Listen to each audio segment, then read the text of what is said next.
how much can we grow the Monero circular economy? Something like XMR Bazaar. I mean, what do you see as being possible with it? Like you're kind of alluding to here, where the way things are traditionally done with marketing and the existing social media sites that exist, it's about taking everybody's data and having central control over these systems, and with that you can do great things in terms of convenience and what you could offer the customers, but it comes at a price to the customer. With something like Monero and XMR Bazaar, where we're trying to build out a peer-to-peer circular economy, you lose some of those conveniences. Maybe there's ways to get around it and kind of rebuild those conveniences in a less nefarious way. But given your expertise, how far do you think we can take it? What do you think the future Monero circular economy looks like? How can we get it to, millions of people living off Monero around the world using tools like XMR Bazaar and whatever else we end up inventing? Probably not. If I'm going to be honest, I'm somewhat black-pilled in terms of where this all heads, where all this is going. I sort of take the same approach that Julian Assange takes in his book Cypherpunks. In the last chapter, he has a chapter called Rats in the Opera House, and he gives this example of how he was at the Sydney Opera House and he saw this rat that had somehow snuck in and was climbing on tables and just having a ball of a time, eating food and whatnot. And he sort of likened that to the cypherpunks living in this technocratic surveillance state, that with all of the security measures in the opera house, a rat can still climb through the walls and operate and kind of behind the scenes. And I think a lot of people think that Monero is going to be banned. I don't think it will be banned. That's not how technocrats think. It's not how they work. And I think you have to understand your enemy. You really do need to study the historical roots of technocracy, because this is what's being pushed forward. And I would recommend you read the books of Patrick Wood. He's sort of the leader researcher on this subject. But technocrats, they use social engineering to control the populace. Monero will not be banned, in my opinion. I think what will happen to Monero is that they will just make the tax compliance so laborious that it will be deleterious for businesses to adopt it.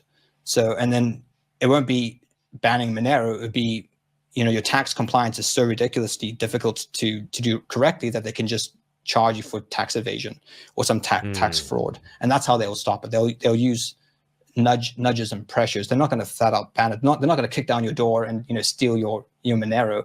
They will surveil you and then use social engineering techniques through technology like social media and censorship in order to nudge you to a certain behavior. Douglas, I think this is where this is going, if I'm going to be honest. Imagine you wake up one morning and the first thing you do, you check your phone, some type of social media site, and you see a post like, oh, that's interesting, and you share it and you heart it. Then you get up, you put on your robe, and you head over to your kitchen. You're going to have some of that sweet gratuitous coffee that you're planning to have. And as you're walking to the kitchen, you get a notification on your phone. The notification says something to the effect of, you have engaged in some type of policy violation. Please remove your interactions on that post. And you just ignore it.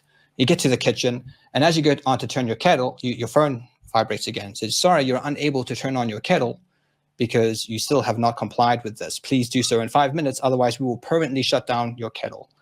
And that is how this will operate. It will operate through a complete centralization of all technology. This is why I think they want everything on electricity, and they want smart meters. They can control applications and appliances in your home to do something like that. It's not going to be, some police officer kicking down your door, and it's like that's what the Bolsheviks did, right? They kind of like by brute force.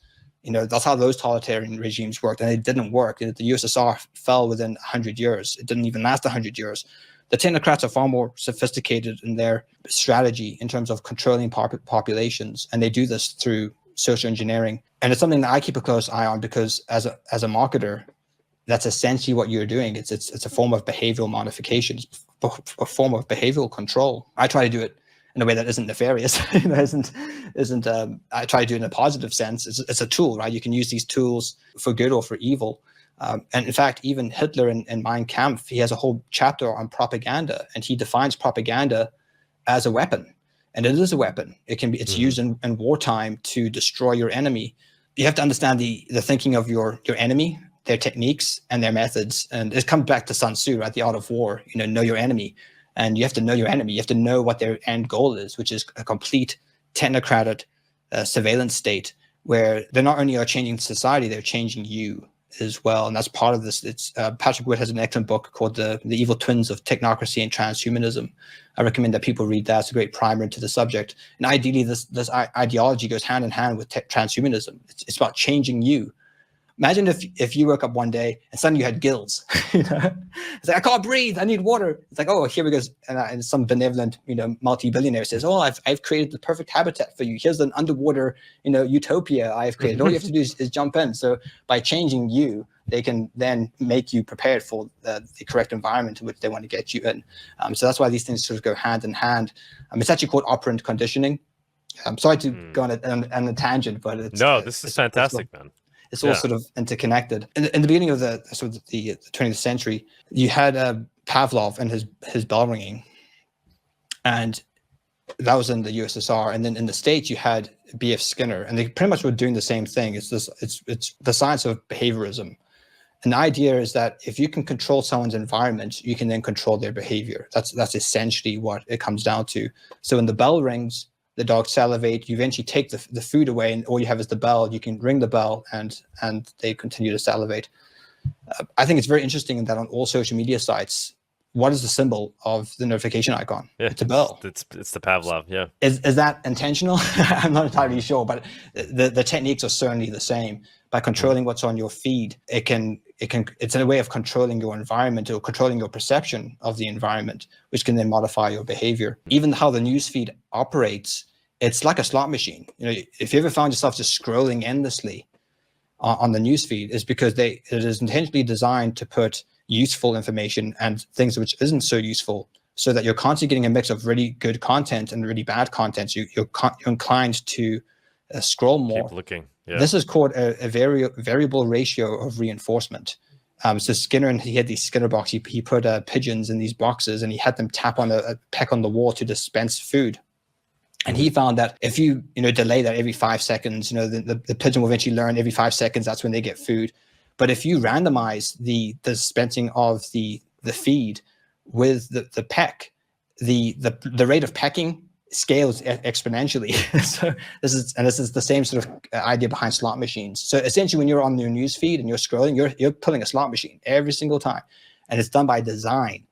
And this is why advertisers love social media, right? Because it's a behavioral shaping tool, and it's a way to get products in front of people. So there's a good use to this. I'm not trying to paint it all bad, but it certainly is intended to shape your perception of reality and then control your behavior.